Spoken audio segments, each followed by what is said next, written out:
எல்லோரும் எப்படி இருக்கீங்க? ஆனால் நான் நல்லா இல்லை, அது மட்டும் என்னால் உறுதியாக சொல்ல முடியும். நான் மிகுந்த கலக்கத்தோட ஒரு மன வேதனையோட இந்த வீடியோவை நான் பேசுவேன்ட்டு எனக்கு நான் எதிர்பார்க்கல. அப்படிப்பட்ட சூழ்நிலைக்கு என்ன ஆளாக்கி விட்டுட்டா என் பிள்ளை. எந்த ஒரு வகையிலும் அவளை என்னால் தொடர்பு கொள்ள முடியலை. கிட்டத்தட்ட அவள் வீட்டை விட்டு போய் 2 மாதம் ஆகிட்டு.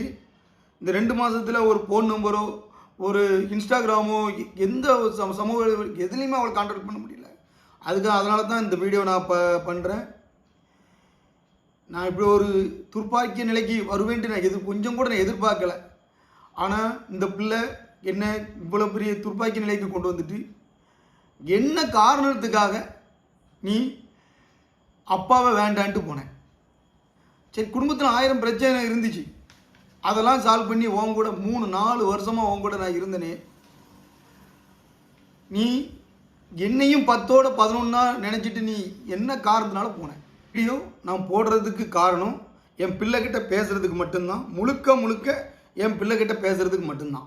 ஒரு தகப்பனா அப்பாவான்ட்ட ஒரு சில கேள்வி